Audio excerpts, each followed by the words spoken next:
Hello, আমি পায়েল।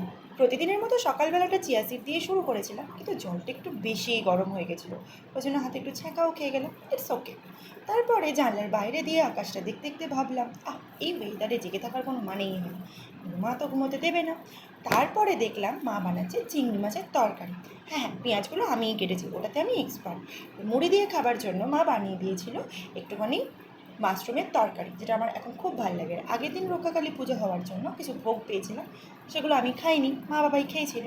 আর পড়তে পড়তে বাইরে দিয়ে আকাশটা দেখার পরে মনে হচ্ছিল কেন বইগুলো আমি খুলে বসেছি, শুয়েই পড়ি। না, ঘুম তো আসবে না, তাই চেষ্টাও করিনি।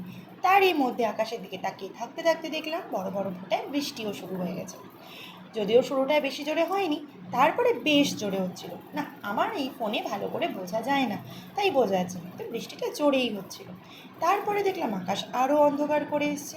আমার ঘুমানোর ইচ্ছা আরও বেড়ে গেছে। এটা করতে করতে একটু বেরিয়ে পড়েছিলাম। দেখলাম এই চুন্নু মুন্নু দুটো রাস্তায় ঘুরে বেড়াচ্ছে। আজকের দিনটা শেষ, টাটা।